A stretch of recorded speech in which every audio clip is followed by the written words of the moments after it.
Welcome back. 2 days ago, my all-time favorite film director, David Lynch, died. I think he will, or he should be remembered as one of America's biggest, most visionary artists ever.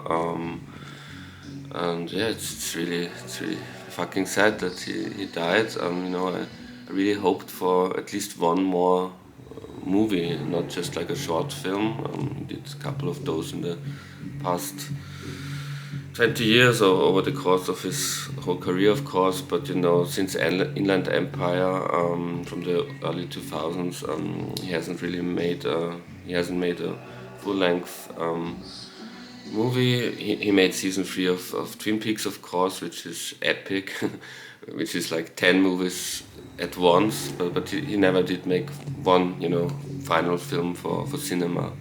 I think that's a pity. But yeah, David Lynch, I'm a huge fan. I also have this book, which is his, authorized biography, kind of, Room to Dream by David Lynch and Christine McKenna. Also have music he did, because I think he was one of those, like a Renaissance man, the 21st or 20th century. He was one of those people who tried out almost every aspect of art and was really good at most of the things he tried. First of all, of course, he's known as the filmmaker, but I think he's also an excellent photographer and painter and visual artist. Maybe music was the least of his artistic gifts, but still, he did some amazing stuff also as a musician, which of course wasn't the thing he will be remembered for. That was important in his body of work. But he had a good taste in music, and this is kind of this slide guitar Americana kind of music, the 7-inch, it's good. It's not world shattering, but it's that besides all the other great stuff he made, he also had the time to make very good, tasteful music that only speaks to the genius and this universal artist that he was. But this is a ranking of his body of work in terms of movies and TV shows, as you will see. And we'll start as usual with my least favorite. But it's David Lynch, so even my least favorite movie of his. First of all, my least favorite movie of his is a cult movie, because every movie he made is kind of a cult movie, and a movie that has fans that will probably say this is his best movie. This also shows what a huge impact he had on so many people, that even a movie that I consider my least favorite can be someone else's favorite David Lynch movie. But what I wanted to say is, even his least favorite movie is a movie I will never forget. I think, I've seen it only once, because I wasn't that, it wasn't my kind of movie all in all. But I only needed to see it once, because I will never forget it, because the imagery, the visual stuff in there is so ingrains itself in you. So maybe once is enough for me. And I still think this is a brilliant movie. It's just not the kind of movie that I usually enjoy. It's his first movie, his first full-length cinematic movie, Eraserhead, cult movie, like I said. And it's already everything, not everything, but most of the stuff that would be considered typically Lynchian is already, at least in its beginning stages here. His love for industrial imagery and his fascination for bodies, but objects also, and it's disturbing, and also the dreamlike quality of it, of course, because when you talk about David Lynch, the book is also called Room to Dream, you have to talk about dreams and how an artist can,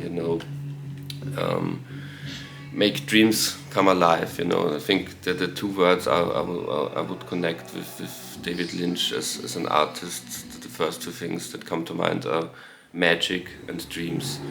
And this is a very magical and a very dreamy movie, and a disturbing one. at this. But it's you know, when I watched it, the one time I watched it, David Lynch often said that his movies aren't really about being understood. It's not about understanding everything he wants to say. It's more about intuition and about getting a feeling of what he wants to put across. But with this movie, I didn't get the feeling. I didn't get the vibe. I'm sure other people will have almost religious experiences when watching that.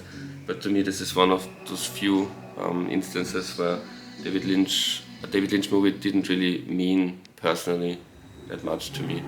But it's still a stunning first movie. He filmed it across many years. It was like a student. He still was an art student in Philadelphia, and it's a student project done for little to no money, and for what it is, it's amazing, of course, and visionary and groundbreaking with the visual stuff. And some of the visual things happening in this movie, I'm talking especially about the beginning and the end of the movie, will be also elements for things like Twin Peaks, especially season 3. There's the weird episode in season 3 of Twin Peaks.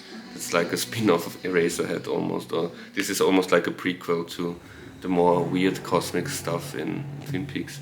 But I never really got it, Not just on an intellectual level, like I said, David Lynch doesn't even care about if you get it intellectually, but also on an emotional level. I really didn't get it fully, I think. The next one, the same applies for the next one, and this is a coincidence. It's not like I did this on purpose, but this is his first full-length movie, and this is the last one he finished, the last one he made. I should have looked it up before I started recording this video, but I think it came out around 2004, 2005, 2006, something like that. You can look it up if you're really interested in that. Inland Empire, this is the last one he made, like Eraserhead is the first. And again, I didn't really connect with it emotionally, and I think it was a bit too long. There are lots of interesting ideas in it, but in my head I couldn't figure out, the threads. There should be. I think also David Lynch movies, as confusing as they seem, they have something. I'm like David Lynch now with my hand. I should stop this. This is, but I don't know why I did this. But this movie is, I don't think there's one thread. There's not one thing he wants to, one story he wants to tell with it. Or I didn't really get it. It's like lots of different episodes, short episodes, put into one movie, and for once, for probably the only time, I don't really care for the visual style of it, the cinematography. I think most of it was shot on an iPhone, and that was like the gimmick about that movie. Also, when it was promoted, like David Lynch made a movie for cinema on his iPhone. But I don't really, those visuals, those images that the iPhone produces aren't really to my taste, I have to say. But it's an interesting movie, very interesting movie, of course. But those two, number 13 and 12, now all the movies that I don't want to really see again are out of the way, and from now on it's only things that I really, really, really care a lot about, and really have also emotional and sometimes also intellectual connection with. The next one is Twin Peaks Season 2. This is a box set of Seasons 1 and 2, so I'm showing it here for Season 2 and then later on for Season 1. Twin Peaks, the revolutionary TV show, of course, where he kind of invented modern television, where he 20 years before it really started already did something like those shows that would usher in the golden age of television, with shows like Breaking Bad, The Wire, Game of Thrones, Sopranos, all that stuff. He did it first, a TV show that's not just like episodes that stand for themselves, but really a long epic story, and the way he told that story, of course, is it's one of the coolest things, not just TV shows, one of the coolest artistic things to happen in the 20th century, I would say, Twin Peaks as a whole. But season 2 is the weakest of the 3 seasons, but 2 initial seasons, but all in all 3 seasons, but this is my least favorite of, if you say it's 3 seasons, this is my least favorite. Although the first 4 or 5 episodes and the last 1 or 2 episodes are on the same level as season 1 to me, but it gets ruined by, after they tell you who killed Laura Palmer. After that it goes rapidly downhill. I think that was also some kind of intervention by the network, and it was Twin Peaks. It's a bit unfair to say it's just a David Lynch show. It was developed by David Lynch and Mark Frost, and I think after the murder of Laura Palmer was solved, Mark Frost kind of took the reins, took over, and it's not like he doesn't have any talent, because he was also co-responsible for the great things in season 1, but it becomes less and less a David Lynchian show after that, and then David Lynch returns for the last 1 or 2 episodes, and then it's this great epic thing again, but just for those really not very interesting, mediocre, very soap opera episodes after the case is solved. It has to be near the bottom of the list. But the first 3 or 4 episodes of season 2 are among the best episodes in the history of Twin Peaks, one has to say. So still brilliant in parts. Number 10 is one of his more underrated movies. It's Dune. It's the original Dune. I think for many years people said this is his worst movie and this is his big flop, and also David Lynch was kind of embarrassed about this movie, never wanted to talk about that movie, but it's not a bad movie. It's on the contrary, I'm a big science fiction fan, books and movies, and this is a great movie adaptation of a great science fiction book, great science fiction movie adaptation of a great science fiction book, Frank Herbert's Dune. And it can't be that bad, because Denis Villeneuve's 2 Dune movies, they rightfully so have been praised as these big masterpieces, and they're not that different from this movie. This movie maybe didn't have the money in the end to really pull off that big thing that Dune needs to be, but David Lynch did everything he could to do the best possible version for the 80s of this. And the Denis Villeneuve movies that are masterpieces, they took lots of influence from them. Then the narrative, it's not that different from it, and some of the visual ideas. So if you think that Denis Villeneuve's Dune is so great, and it is great, then this is also great. So I don't really understand people who say this is shit and the Denis Villeneuve versions are so great. They're both great in my opinion. Number 9 is his second official full-length cinema movie, and the first real one, because Eraserhead, that's a student movie, I think. This is the first proper and one of his most, one could say, conventional also movies, almost like a conventional Hollywood movie. I mean, it's in black and white, which is kind of unconventional for a movie that came out in 1980. But he kind of plays by the rules, because I think since it's his first real movie, he has to. So in order to get the chance to direct more movies and get money for more movies, and it was produced by Mel Brooks, who kind of discovered David Lynch as someone who has the potential to be more than just an avant-garde experimental movie director. And great discovery by Mel Brooks, and also that Mel Brooks understood that David Lynch would be the right guy to direct this movie about the Elephant Man, and it's a perfect match.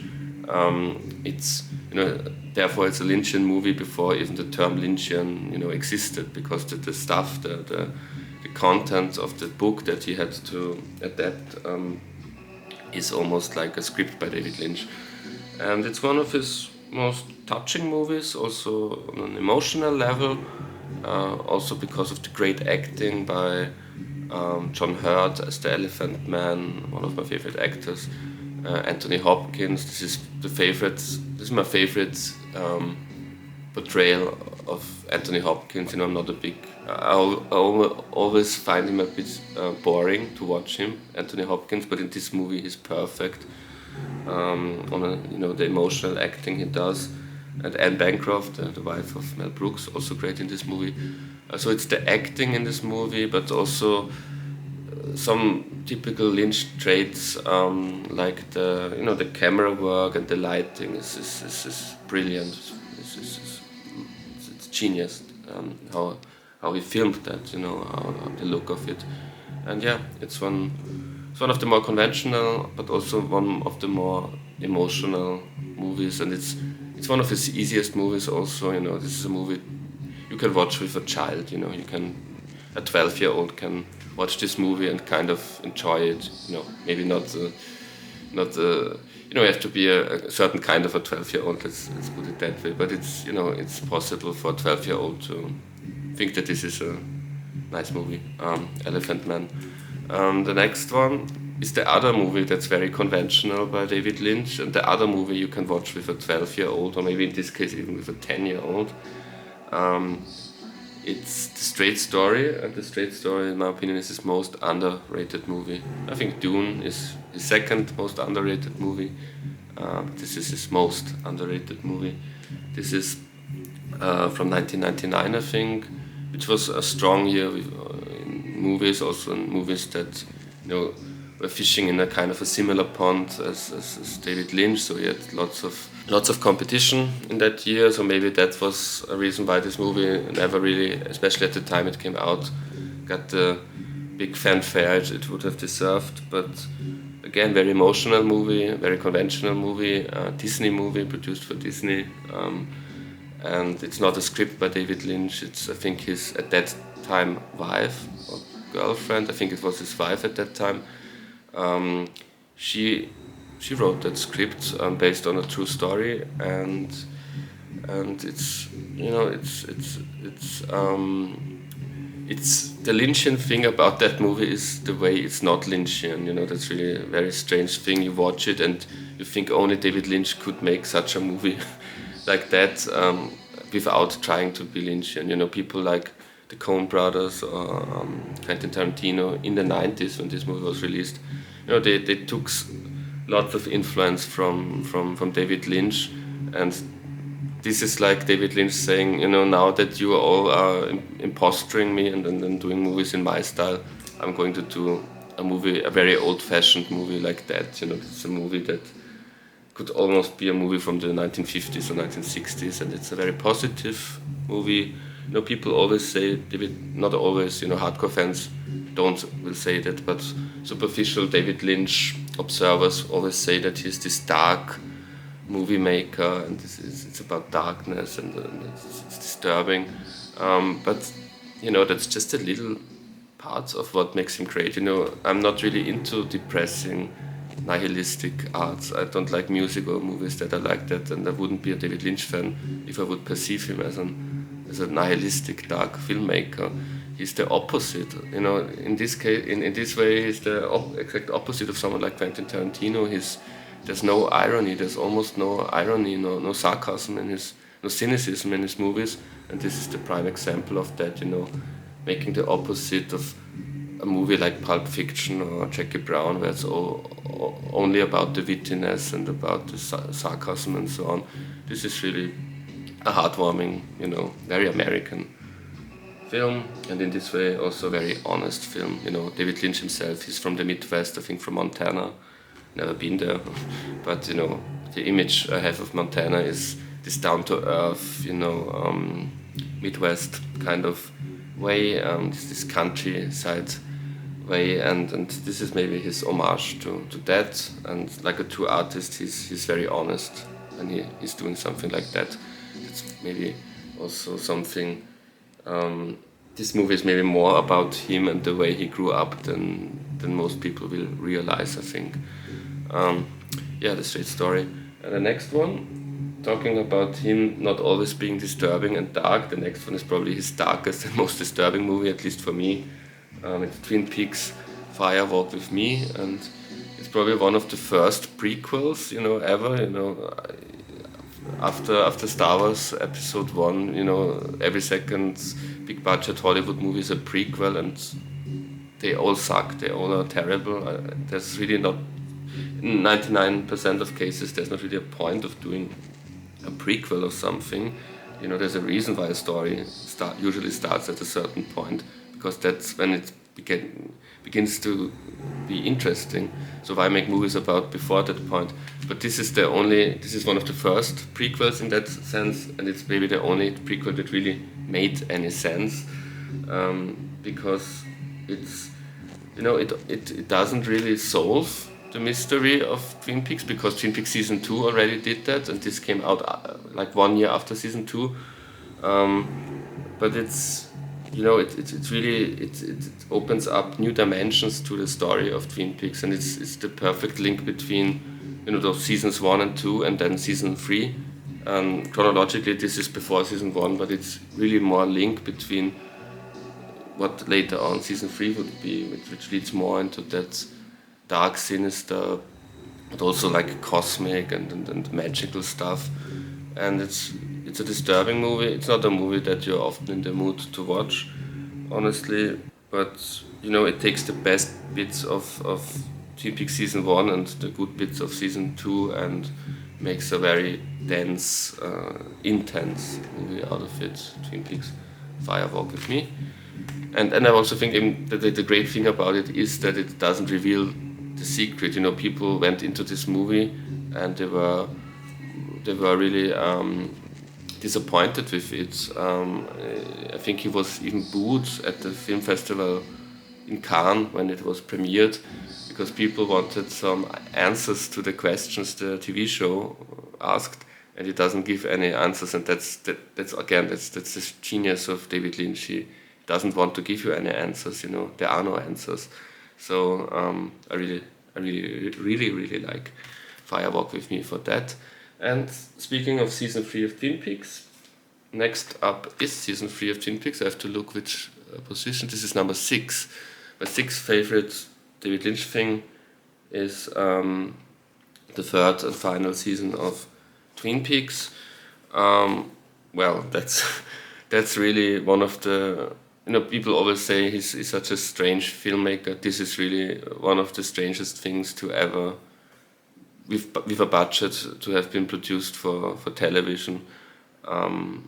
It's a trip. This is really a psychedelic trip. Seasons 1 and 2 are like sitcoms in comparison to what season 3 is. And again, lots of questions, not really any answers. I think there were more answers to the secret of Twin Peaks in season 2, and that's also the reason why it's the least interesting season of Twin Peaks. This again opens up a box of questions and questions and questions, and that's the cool thing about it, that you really, even after you finished watching it, those questions still linger on in your mind, and this is something you think of even after you have watched it. What does it mean? What's it about? But you really don't want to find out. You like the mystery. This is really a masterclass in what mystery and suspense should be, in my opinion. Number 5. I think all those movies, even Eraserhead, are masterpieces. But now are really my personal favorites. Are like those are personal masterpieces. Those are really movies I don't want to imagine a world without those movies. Number 5 is Lost Highway from the mid-60s, mid-90s, I think 96 or 97. It's funny because around the same time Bill Pullman was also in Independence Day, which is probably the most opposite kind of movie you could be in. And in the same year he's also in Lost Highway. It's really interesting. And the year before he made a rom-com with Sandra Bullock. So the 3 movies in a row with Bill Pullman, which are like they couldn't be further apart from each other, those 3 movies. And Lost Highway is really, again, very dreamlike, dream movie, however you want to call it. This is really a movie of that lets you enter the mind of a person, of the protagonist or antagonist or whatever you want to call the Bill Pullman character, who's fantasizing, who's on death row, and he's about to have capital punishment upon him, and he's going out of his mind. He's like a split personality. He can't really comprehend what's about to happen to him. I think that's my interpretation of it anyway. And it's again wild ride, wild dream, and this is really those Lynch movies, especially in my top 5. There are lots of them. Those are really the best visualizations of dream states ever put to art in a way, and it's really impressive. Number 4. Now finally it's here. Season one of Twin Peaks. Like I said, I keep it short because I talked about what makes Twin Peaks so great when I talked about seasons 2 and 3. This season 1 revolutionized TV, and it's to this day probably the most influential TV show for all TV shows that came after it. My favorite TV show personally is Game of Thrones, because I'm such a big George R. R. Martin fan. I'm such a big fan of the Song of Ice and Fire books.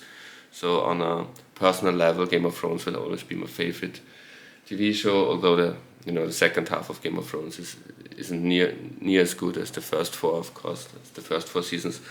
But also Twin Peaks, like I said, season 2 isn't as good as season 1. But season 1, that's flawless television. That's like the first 2 or 3 or 4 seasons of Game of Thrones, the first season of Twin Peaks. That's one narrative. That's perfection. And I'm not going to tell you more about it because, like I said, I already talked about Twin Peaks. But you have to watch this. Even if you're not yet a David Lynch fan. But if you're remotely interested in pop culture and you lived between 1990 and now, you have to watch this, of course. Number 3 is again one of his, I would say, more conventional movies, although it's very, it's also a psychedelic trip in a way, wild at heart. But this is also a movie that regular folks can also relate to or get enjoyment of. It's kind of a linear story, if I'm not mistaken. The last time I watched this is like 2 or 3 years ago. But I think it's kind of a linear story, and it's a road movie. This is a road movie for the most part, and it's one of his most funny movies. It's maybe also one of his most sexy movies in a way.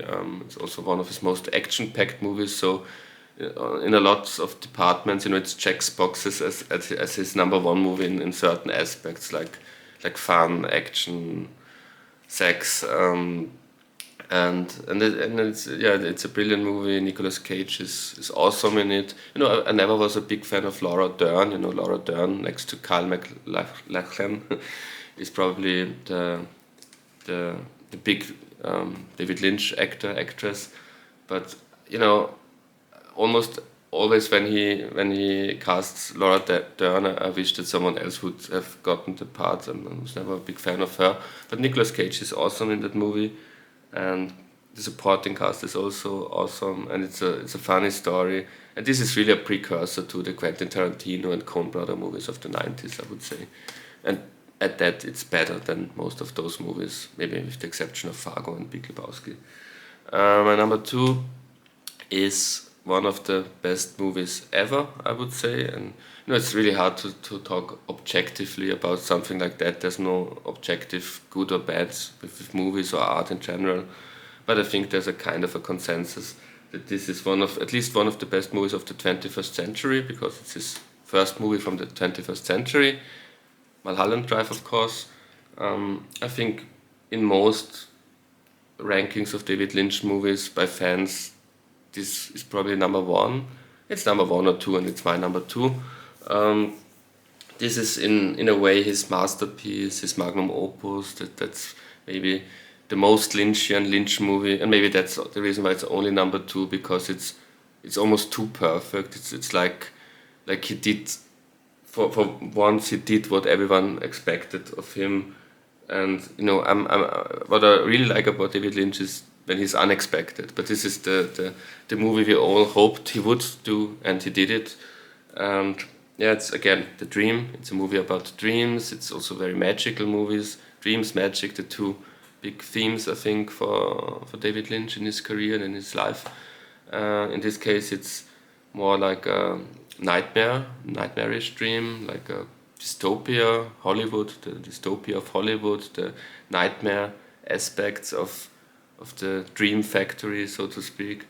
And yeah, what can I say? I mean, it's a masterpiece. It's really, it's like with most of those, but here especially more an experience than a nice escapist movie like 90 minutes of fun. This is not 90 minutes of fun. I think it's even more than 90 minutes.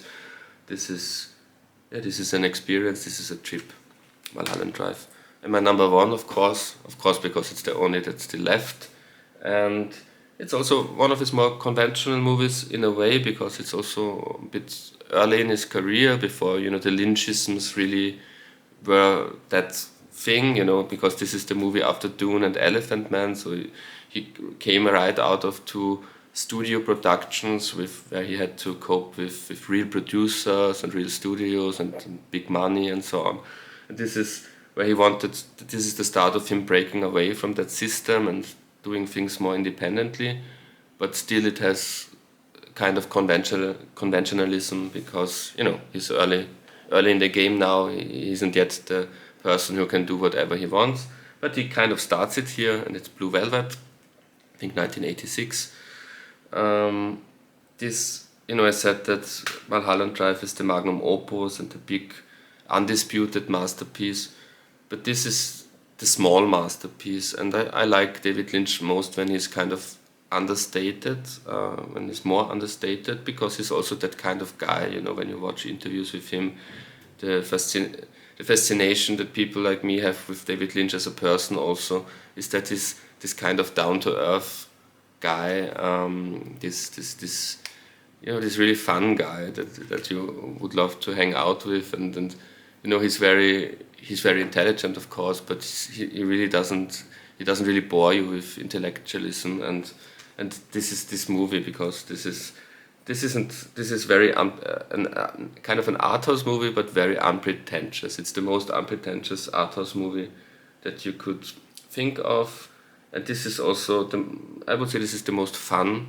movie. This is the most witty movie he ever made. This is almost like his Woody Allen movie in that way, with the dialogue, I think. And it's in this way it's like a relative of Wild at Heart, but it's the more understated, the less weird, the less wild, the less Nicolas Cage kind of Wild at Heart. And again, it's also a movie that probably the Coen brothers, Quentin Tarantino, P.T. Anderson, people like that maybe are inspired by, but better than anything that those people ever made, in my opinion. And it's a perfect, kind of mystery. It's a small town mystery story, a bit like Twin Peaks again. But here it's concise in 90 minutes, and without all the cosmological, spiritual, weird shit that I also like, of course. But it's really nice to see him, the masterfulness of him telling a concise 90-minute version of what would later be that epic, overblown Twin Peaks story. Here it's just like 5-6 characters, plus a few supporting characters, of course, and a nice little story, but the way it's told is fantastic, and it's one of my all-time favorite movies. I think it's probably my number 2 or 3 movie of all time, I have to say. Blue Velvet by David Lynch. Very sad that he left us, and also very sad, on an egotistical note, that there will be no new David Lynch movie now.